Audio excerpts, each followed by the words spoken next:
Hello, everybody, and welcome to Arc Rex Temple of Ages, part 7.6. Aw, yeah. This one's going to be kind of a split in between a small and a big episode, dependingly, and will be kind of an interesting little niche in itself. And after this, we'll start going into stuff I'm really excited about. But beforehand, I kind of wanted to go over this stuff because it's been very synchronistic and on my mind lately. So, let's get started. I wanted to start with the movie A Death of a Unicorn. This came out a few months ago, and it was a lot of fun to watch, and it's kind of been on my mind ever since then. And wanted to cover some of the themes because it kind of reverberates a lot of what we've been talking about, especially with things like you are what you eat.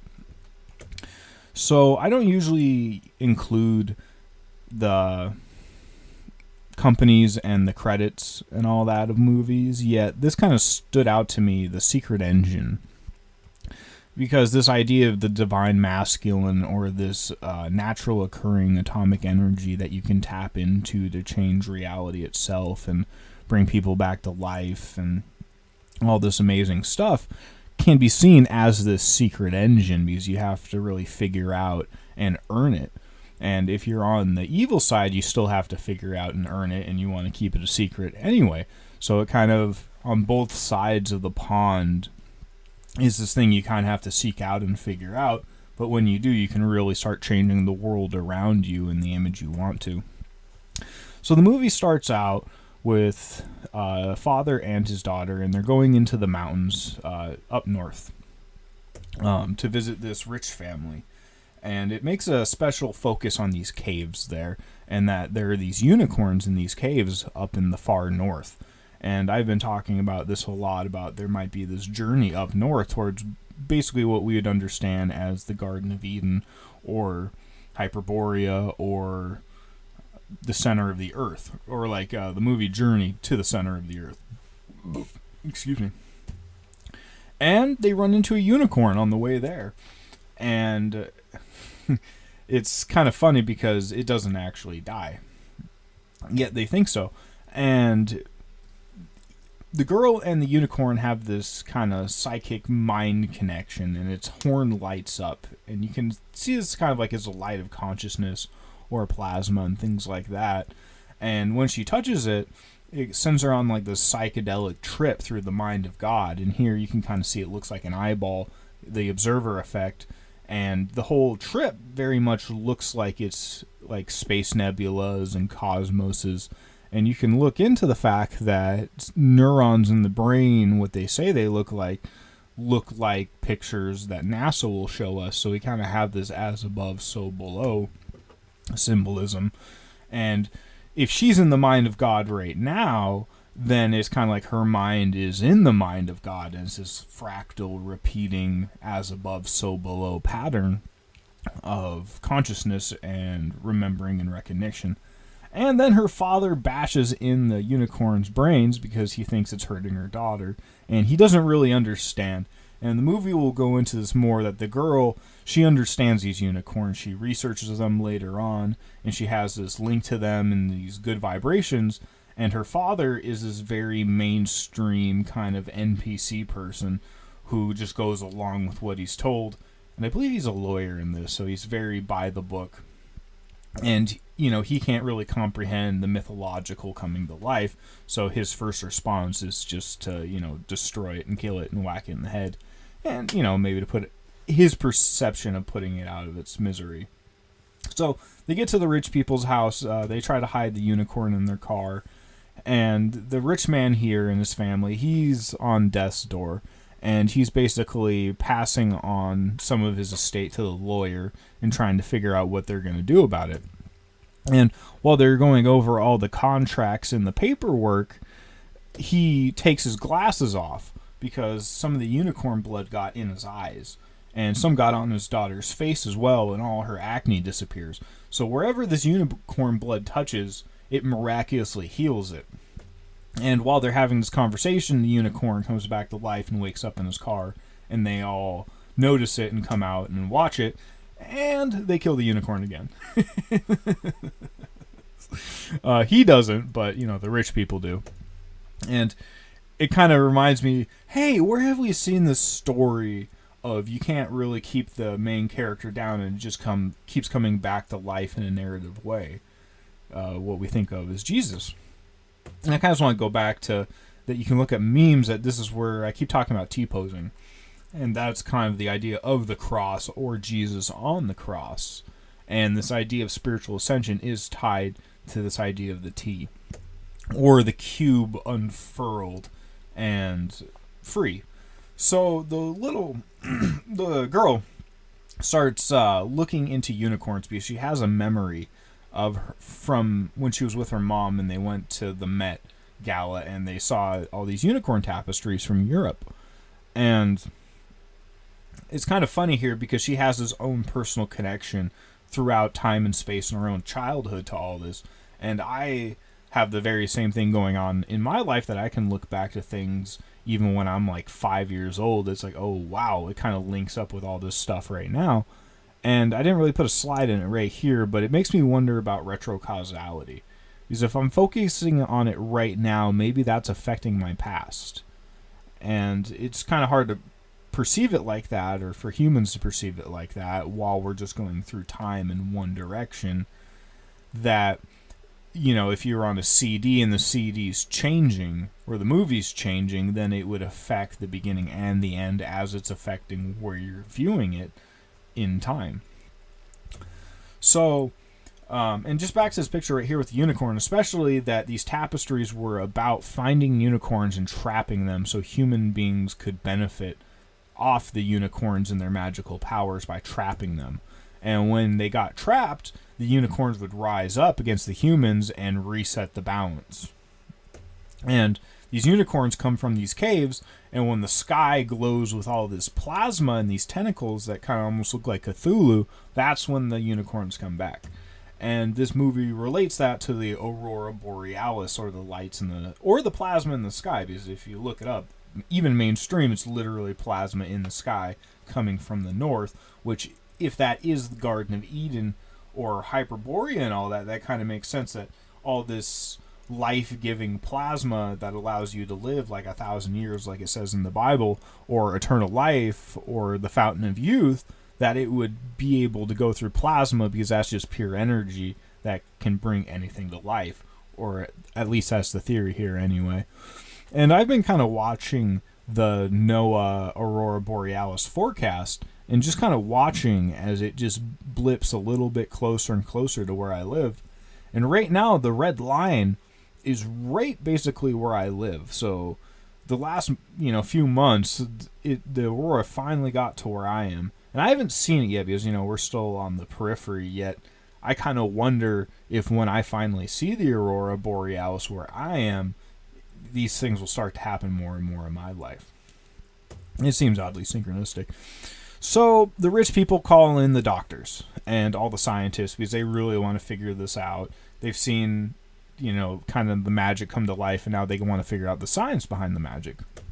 And they figure out that this basically can bring dead tissue back to life, that this unicorn's just going to keep coming back to life, and maybe they can harness that and make it so they can live forever.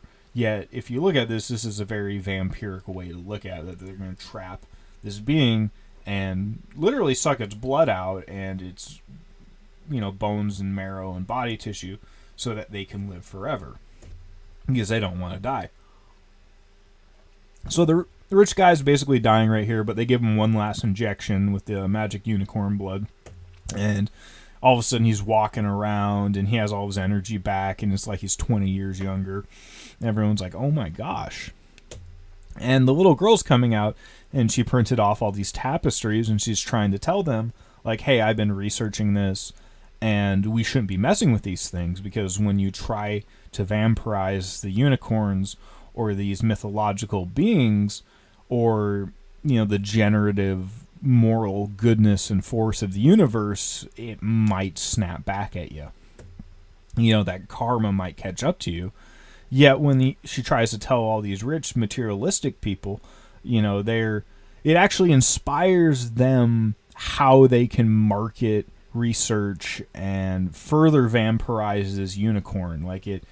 The story inspires them to go even further on their crazy journey to try to live forever by vampirizing other beings.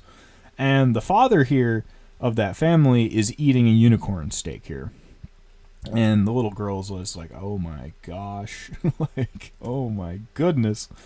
While the rich son figures out that if you grind up the horn and you snort it, it gives you a psychedelic trip that expands your brain and makes you smarter.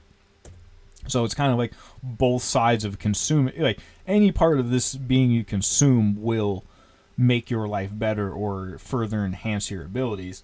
Yet the karma catches up to them, and the unicorns at these scenes are like basically eating them, or throwing them around like they were doing to the unicorn. And it's kind of funny how it, the cycles shift from one to the other.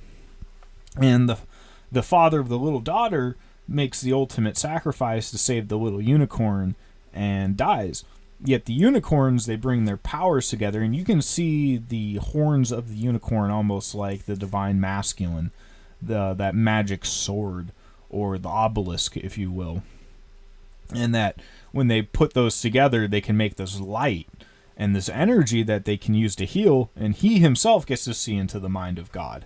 So he comes back to life, and it kind of looks like a mini nebula, or a mini universe right there, a mini mind of God. And so later on, the cops show up, and you won't be able to explain unicorns killing everyone to cops, so they're being taken away. Yet their relationship has finally been repaired, because at the beginning of the movie, they did not see eye to eye. They were not on the same vibration. Yet by the end, in making the ultimate sacrifice and being reborn, her father finally kind of sees the light and how to live a better life. And the unicorns catch up to him, and they're going to free them from this police car and allow them to be free. So, that once again, they're representing freedom from being stuck in captivity and all these stupid rules, because, the police aren't, in my opinion anyway, in this scenario, they're not going to morally judge them. They're just going to follow the orders, and because their orders don't properly represent them, they're just going to lock them in a cage, when that's a horrible thing to do. And that's the whole reason the unicorns rose up in the first place, is because they were being locked into cages unjustly. And just the observer effect of the unicorn, that you have your own mind that's in the mind of God, and it's just fractal up and down. And this is a picture of the nebula from the trip, and I just wanted to go back to the Loki show, that it looks very similar between the two of these. And this right here is the torch of reality, or you can think of like CERN, and in the mind of God, and it's represented in this show as well, especially with this poster they made for it, that you have the individual minds, but they're all within the bigger mind, but that mind's probably within a bigger mind that has littler minds within himself. And it just keeps going. And that in this show, there's a cyclical model of the tree of life, and I call it the CERN, or the circle model. So you have the circle model that takes all possibility and shrinks it down. So like our world right now, we just have gasoline and diesel cars, when we could have actual useful hydrogen and nuclear power and all these amazing, probably solar power, or just right now, if you look it up, there's people with basically flying cars, or flying drone cars right now.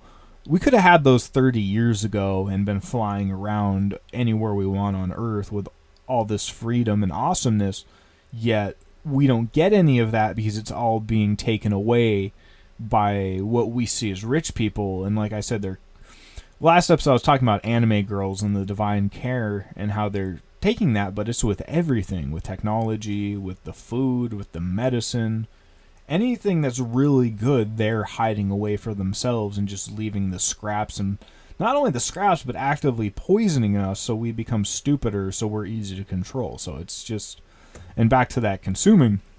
And the second model is the tree of life, which originally the trickster god Loki, who became the god of storytelling, and remade the multiverse in his image, and the tree of life model that allows for more freedom, yet that freedom also allows for more chaos and villains.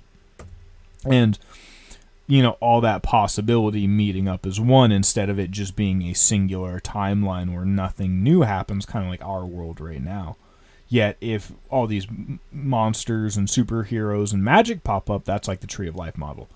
And I wanted to go back to the fact that in the first movie, he really pops up in the Marvel Cinematic Universe, which I would argue is one of the most important pre-programming movie series ever made and put into our subconscious mind, and the biggest probably, is that he gets his Tesseract Cube, which is one of the Infinity Stones that can control different parts of reality and even control people's minds and memories, and give you unlimited energy that he uses to open up doorways between worlds. And this very same cube, literally called a Tesseract, pops up in the Minecraft movie, and it opens a interdimensional portal to other worlds.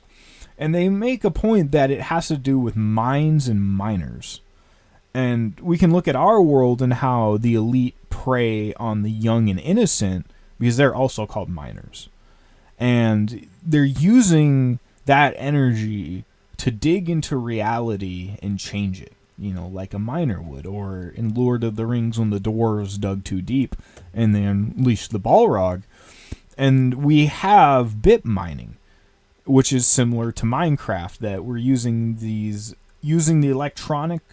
light we're capturing in silicon in our electronics and running mathematical programs, or like the code in the Matrix, to mine bitcoins, which are like the Akashic record on blockchain, so that it's all recorded. So, why are they doing all these computations? And why are they linking it all together? And the fact that they're trying to lock it down as well, that complete inverse control. And that this person in the Minecraft movie uses the literal blue cube Tesseract to go in between dimensions, and the other dimension is called the overworld, which is like the Minecraft game, which we see as a game, yet might be real, which was the whole plot of the new Matrix 4 movie, is that they thought the Matrix game, they made the Matrix into video games, so everyone in the Matrix thought the Matrix video games weren't real. But it turns out the Matrix video games were real, because that was the original movie series of the Matrix. It's just when they remade the Matrix for the new Matrix movie, everyone forgot it was real, and it just got parodized and cartoonized and turned into fictionalized entertainment, but it wasn't actually fictional. It was entertainment. So Jack Black's in this movie, and I kind of gone over this earlier, that he's in all these different movies like Jumanji about bridging all these dimensional gaps. And in this movie, he's the main character, Steve, from the Minecraft game. And this all starts out when he's dissatisfied with his normal life and working in an office, and he follows his childhood dream to become a miner. I don't have a slide for that. He goes down in the mines and he finds the Tesseract, and that allows him to go into this world where imagination can become reality. And in this, he's putting down these blocks so he can make entire houses with whatever he sees almost instantaneously. And he makes like a giant amusement park, all these bigger and better houses. And his imagination's coming to life, and you can think this kind of linked with VR. If this technology becomes more and more real, we'll be able to shape our realities around our imagination, just like he's doing in this movie. And they even link it to mushrooms later on, like he has a mushroom house, and I've been talking about the divine masculine and how it relates to mushrooms, like an atomic mushroom cloud. And how that... Because if you take these in our real life, you get to see through time and space into these other, dimensions, and we might not see it that way, yet a lot of people would go out and say that. And it's been, these are Amanita muscaria, I believe is the name, and they're the ones related with Santa Claus and reindeers, because up in the Arctic Circle, the reindeers will eat these, and the Eskimos will drink the reindeer pee and trip extra hard because it's already been digested. But they would give these mushrooms to each other as Christmas gifts, and they come down the chimneys in the igloos in the winter and give each other presents. One of which would be these mushrooms that they would traditionally use to communicate with like spirit ancestors and all that, and see through their normal life. And they make point here that here's his dog, Sirius. The main character who can change reality and bridge dimensions is linked to the dog in Sirius, which I was talking about last episode, and how especially the Whore of Babylon's trying to turn, the awakened Kundalini individual into their obedient dog. So it's kind of like flip side. And I wanted to talk about Dune really quick, and how the main character in that, Paul Atreides, was called the Desert Mouse by the freemen, the free people of the desert, who he leads out of their oppression into freedom. And using this spice that I've already talked about is related itself to mushrooms, because it's a blue liquid that allows you to see through time and space. And if you take psilocybin out of mushrooms in a tincture, it's blue in a lot of cases. And I just wanted to relate that to a computer mouse. That it's like, that's how you operate with a computer and change what's on the screen to what you want. That's how you control your will. So he's directly related to that. And I found this meme of Shaq, because I've been talking about Shaq and like spiritual awakening and the number 33, and he's been popping up synchronistically in my life, and how when he eats this spice, he can see through space, through time and space. And he doesn't in the actual Hot Ones video, but it's kind of funny how they related to that meme. And the idea of the weapon of choice, because Paul Atreides looks through time and space to find the best timeline for the overall of humanity, which you might consider as the great work. And then that's his choice to make, which timeline he wants to make.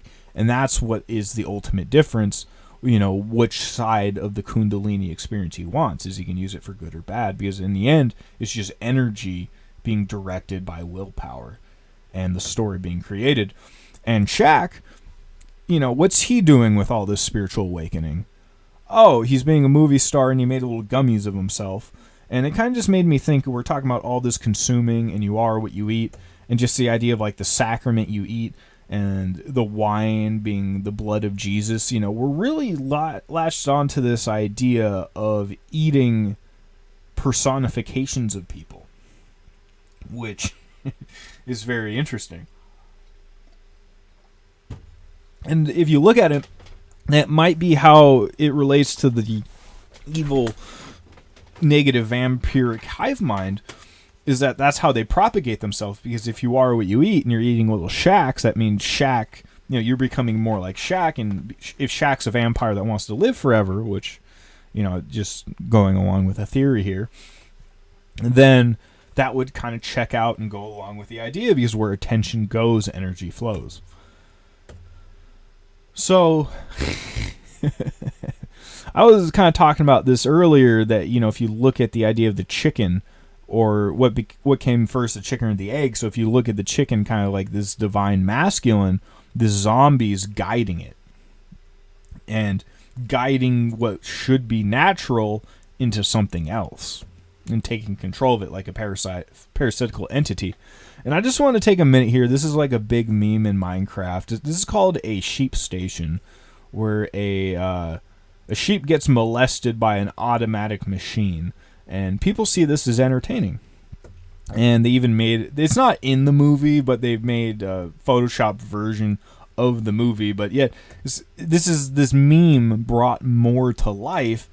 And it kind of relates back to what I was talking about last episode about the apple egregore someone made, and gave it motion sickness because he was rotating in his mind, and he did that because it was entertaining to him. So this imaginary apple suffering in his mind brought him happiness and entertainment, just like it does for people in the video game to torture a sheep. To make an automated machine to torture a sheep.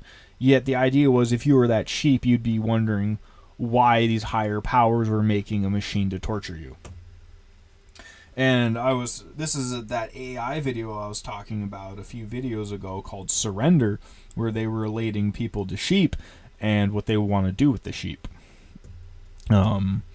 So this is kind of the villain of the Minecraft movie, these pig hybrid people. If you are what you eat, it kind of makes sense that some religions don't eat bacon, especially if all this energy is around. I don't have a slide for it, but I was talking about there's this Japanese comic book show that the first villain in that show was a lobster hybrid man. And he says, I became a lobster hybrid because I ate lobster every day. And when the world changed and these conditions shifted, that allowed that DNA in his body to wake up and be manifested.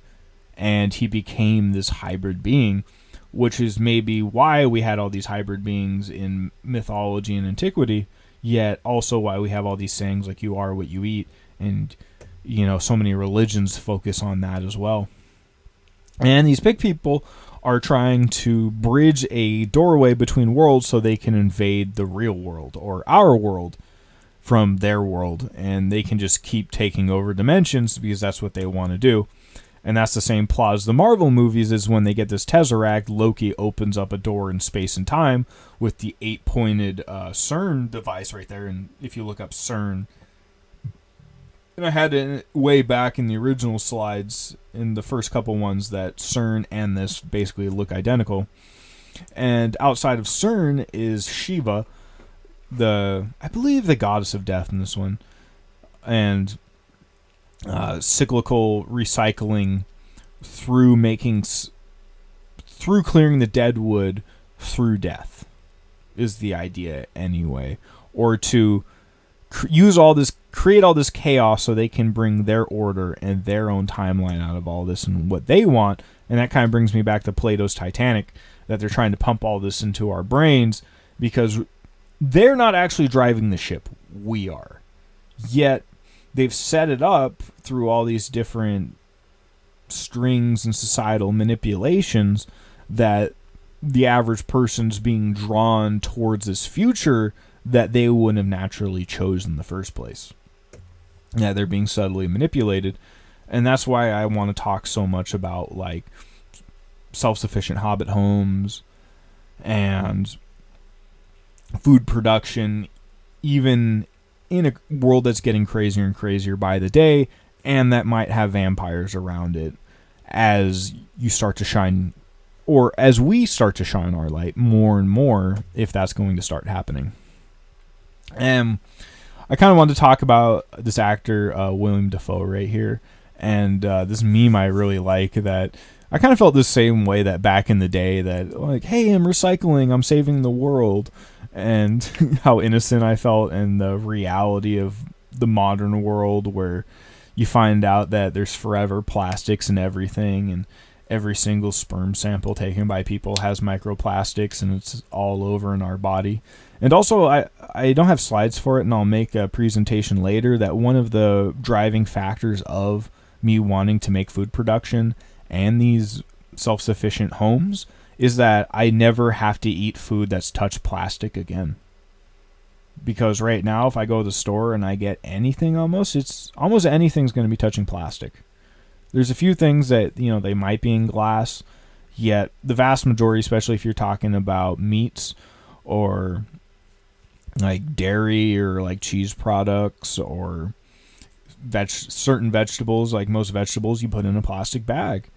And I just want to get to the point, or a plastic container with food, or you go out to fast food, you put it in the black plastic, and that has cancerous chemicals in it.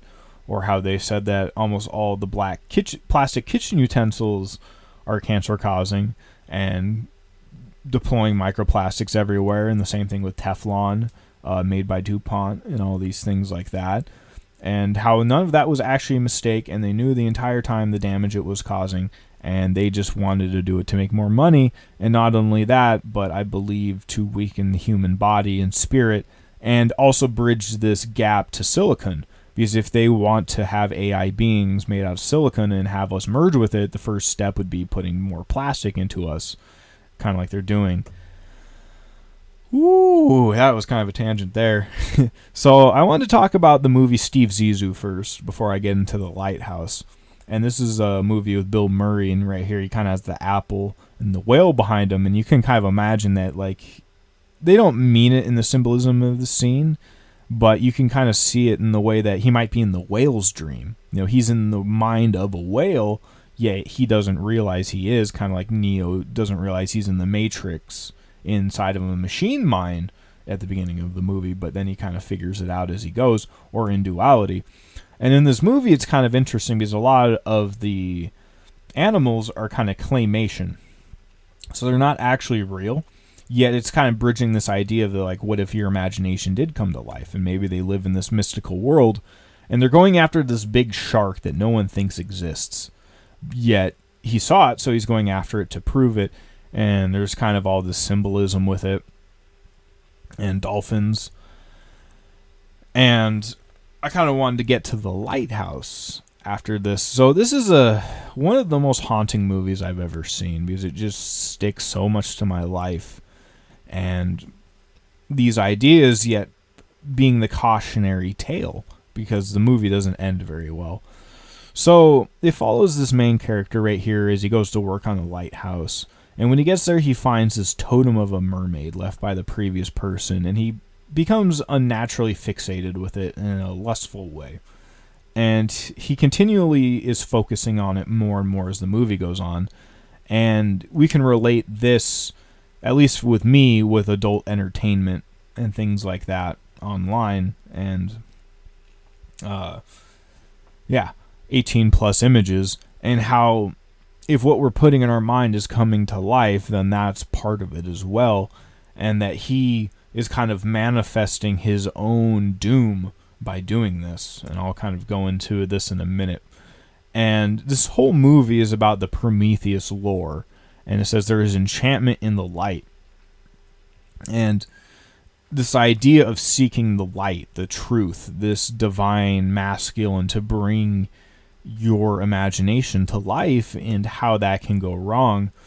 And it kind of, as the movie goes on, it seems serious at first, yet it really starts to blur the line between, is this real or not? Is he in a false reality? What's actually happening? How much time has passed?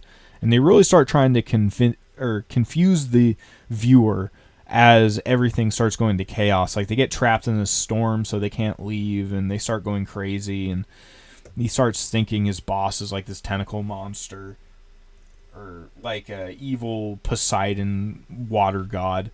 And he becomes obsessed with this lighthouse there. And William Dafoe, who I was talking about earlier, won't let the young dude up in the lighthouse. He's gatekeeping the light. So this young guy is getting obsessed with the light, and it's making him very disgruntled. And when he goes up there, the light burns him because he's not ready for it, and his heart wasn't pure, and he falls down the stairs. And eventually on the shore, he finds that mermaid. And later on, because he killed a seagull, his death is by seagulls, kind of on the shore.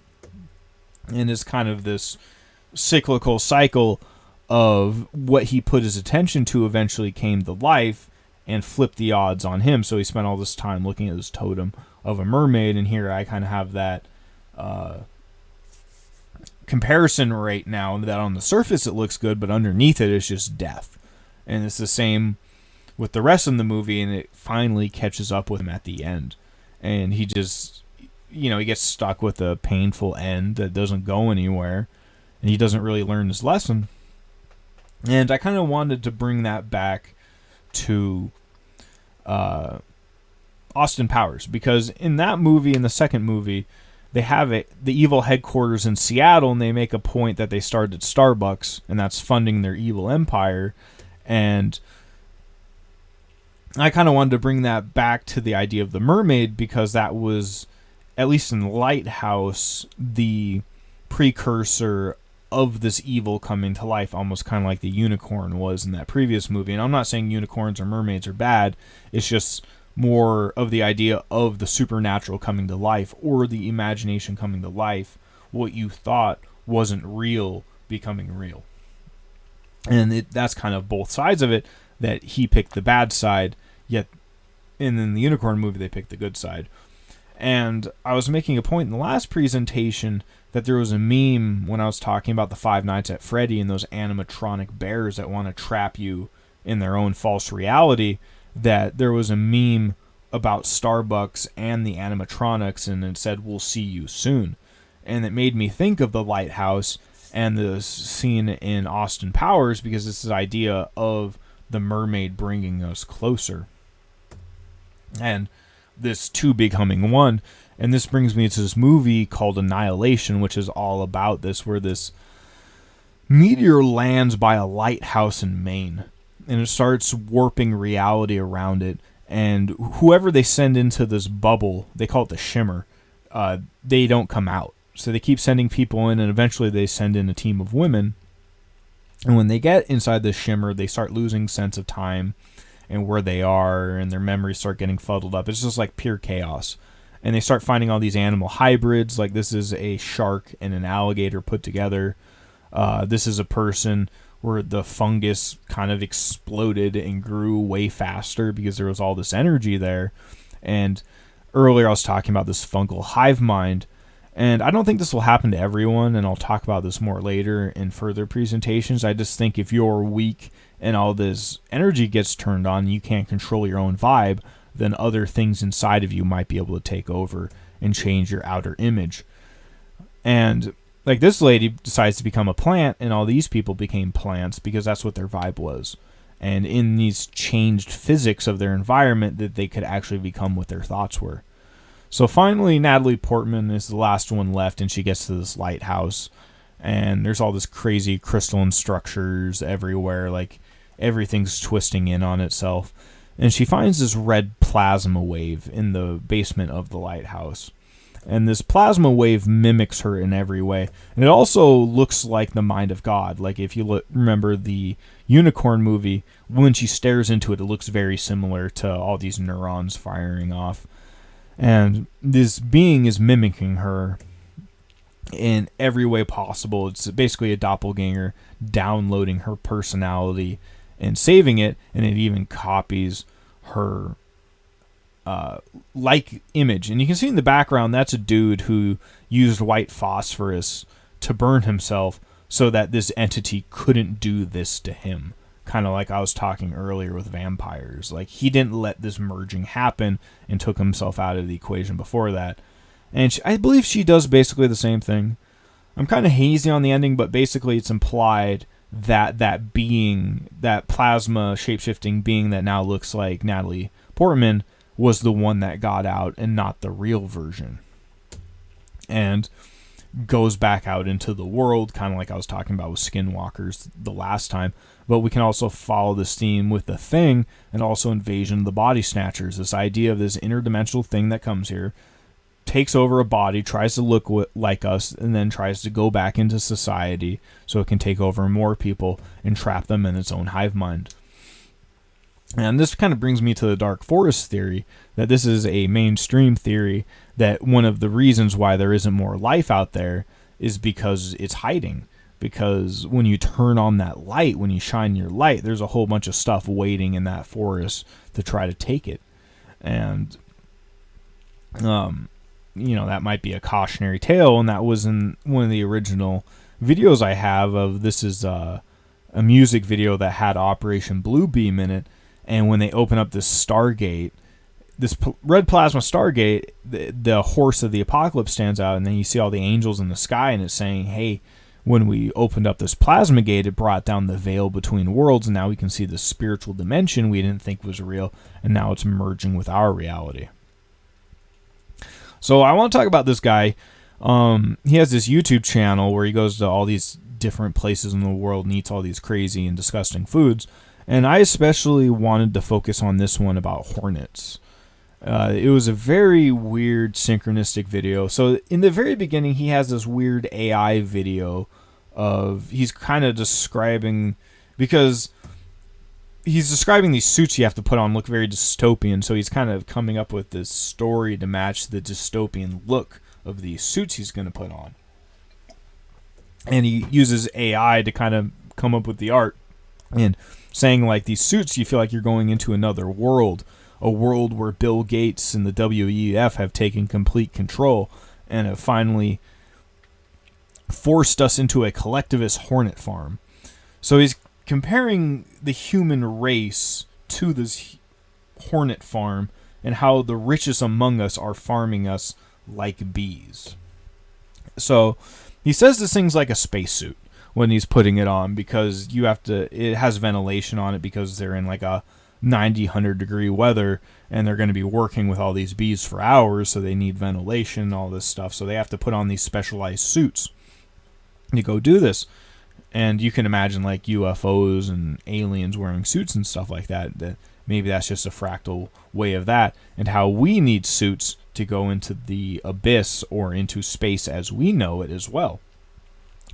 So they make a point here that they have to find the nest. So they find wild bees, and they put they tie little feathers to them, and they watch them fly back to the nest, so they can find new places to predate these bees on.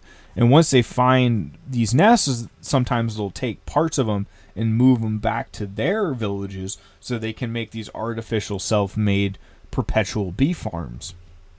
And they go to one of these and they have a roof on top of it. And you can think of this like our own world. I keep talking about how we might be in a closed system that might open up, and when it opens up, kind of like that dark forest theory, other beings are allowed to come in here. And because as a whole karmically we're predating on lesser beings ourselves, then that opens up the karmic checklist so that can be done to us as a whole. I think if you go off and do your own thing in the corner, that, you know, the rules are different. But I think if you're just smack dab on the middle of the Titanic while all this is happening, that you don't get as much of a karmic pass. But that's just me. I don't know. That's a little above me. So anyway, they're taking off all these bees inside, and there's this massive nest that has all these concentric duality rings inside of it. And they don't completely destroy it. They make sure to leave enough left so that it can build back up again, so it'll be ready for a harvest at the end of the next cycle. And at this point, he has a microphone up to the beehive, and he's listening to the larva inside, and he's describing how unappetizing this sound is. And eventually they turn it into like a stir fry. It's kind of seen as a delicacy there. But the delicacy is literally eating the young larvae of these bees that are forced into captivity in this artificial environment. And their young are being predated upon because they're seen as delicious.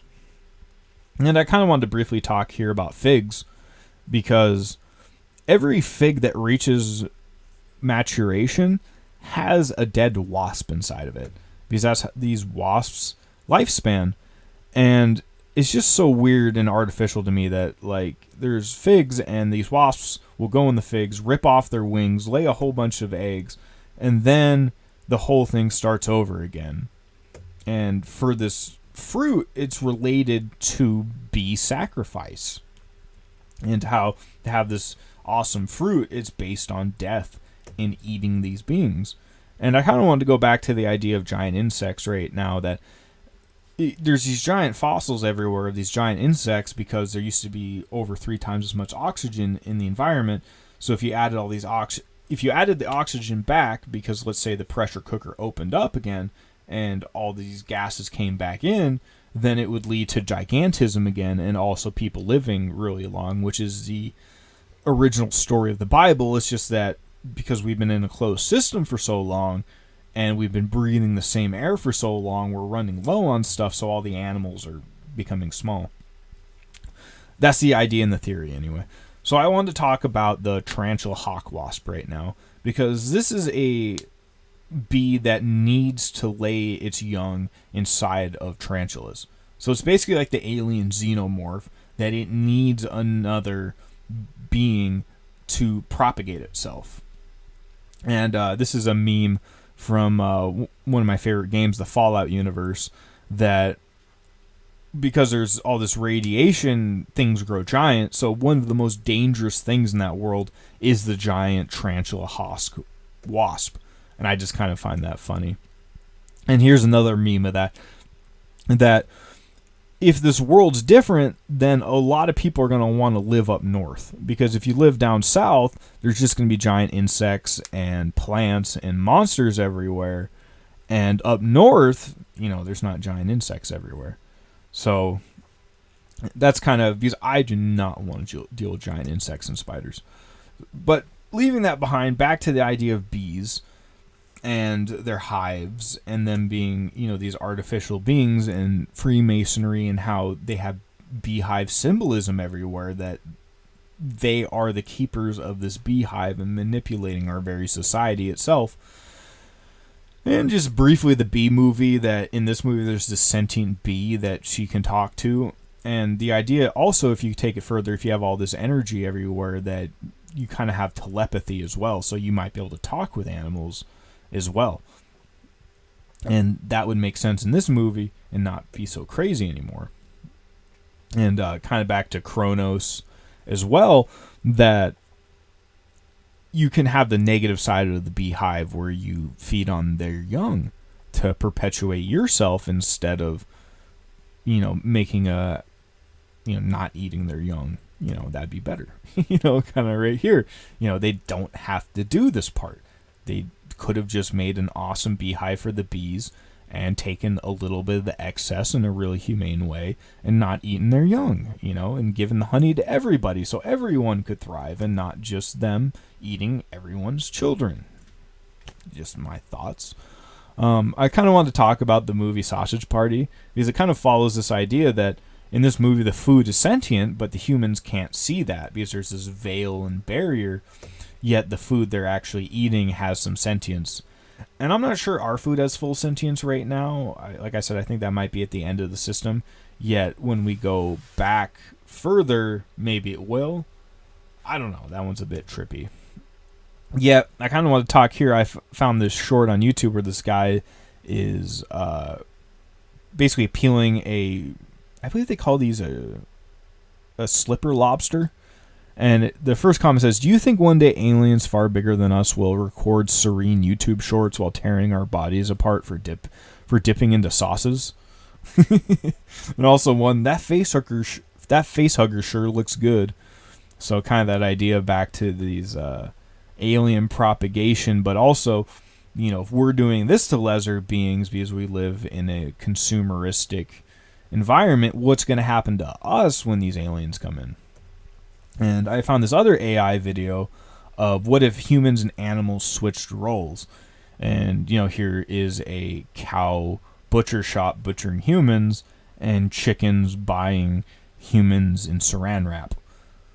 It's very horrifying, yet it is kind of the flip side. Like, we don't give much thought to the things we consume. And also kind of back to the idea of like how I want to make a place for food that doesn't have it in plastic and isn't fully based upon slaughter and meat. Like, I think if the apocalypse is going to be happening and like it's like Revelation in the Bible, like no one's going to have enough meat to eat it every day. Like, one cow lasts a family a few months, and it certainly takes a lot longer than that to grow a cow. And they need a lot of space and time and food that you're not going to have, in my opinion, or almost no one's going to have access to. And my idea would be that you would have these semi-submerged, kind of like greenhouses, built to be disaster-proof, and then you'd have the animals in there, and that no matter how nice your system is, you're going to have random animal deaths. And if you're on top of your game, you can process them before they decay, and you can have access to some animal byproducts in meat, but it'd be very small, and it'd probably be a very celebratory occasion of like, hey, like one of the few cows died, like this is a rare delicacy, like we should be very grateful for this, and maybe even put it back into the system for like the dogs and stuff. Because I don't think in the apocalypse most people are going to have like a big T-bone steak. And I think after the apocalypse, at least in my opinion, is if you have telepathy, I'm not going to want to eat animals anymore. And there's going to be giant fruits around everywhere because certain parts are going to be like the Garden of Eden.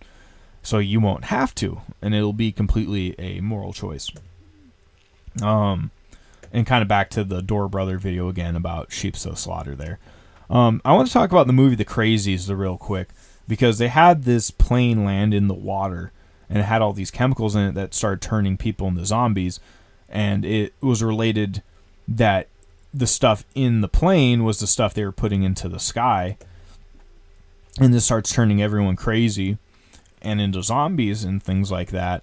And the movie, and eventually they nuke the town. Like, that's their solution. Like, hey, this got out of control. Let's just nuke it. And as they're leaving one city, it turns out they were being watched the whole time, like this observer effect. Yet the idea that this craziness was from the water. So what they were consuming led to their craziness, and when it got too crazy, they were being watched from above, and it was destroyed in fire, which is, in my opinion, very biblical. And it just happened. And kind of back to the idea of, being watched from above, that Truman Show, but what if it was like the zombie Truman Show, or zombies were a part of the Truman Show? And kind of back to the water thing, and I'll talk about this show more in the next episode because I'm kind of wrapping it up here. This is a show called Invincible, and they make this point here that the main superhero, he sees this white room, and this government CIA guy is like, the reason you can't see this room is because we're putting stuff in the water so that normal Americans can't see whatever we have in this white space right here. But it turns out they have like all these crazy robots and this giant like research facility. And he ends up going back there later on, to try to figure out what they're hiding. And kind of the idea that the show is called Invincible because the main character, even though he's not the best, that he just keeps coming back and back. Like, they can't get rid of him. And, I keep talking about that idea with Jesus or Neo or being reborn, or that, we can't our consciousness can't truly die. It'll just keep moving on, and as long as we didn't sign it away in a contractual way to be stuck here, that it can keep moving on. And I think even if that does happen to you, you can still work your way out of it. You just have to face your demons and all that. So I want to say thanks if you joined it this far, and until next time, this was a really interesting one about, what we're consuming. And I hope next time that we can really start going into some of the deeper stuff I've been wanting to talk about actually changing the dream, and about some of the mechanisms that might be there and how that relates to all these apocalyptic themes that we keep seeing. And stuff I've been talking about this entire time kind of adding up into this final question of like, what do we want to do with it, and where do we want to go, and what kind of story do we want to tell, and if we want to heal or if we want to destroy. And also it's kind of funny because like how those might flip, that if you want to destroy evil, that to evil that looks evil, yet from a good, anyway, I think you get what I'm talking about. That we're in a spot in our journey that it's very hard to make heads or tails of what's going on. Yet I think more and more as it happens, there will be more of this divide as people find their vibration, and it works out to where you want to go. So thanks for joining me, and have an awesome night or day wherever you are. And until next time, peace.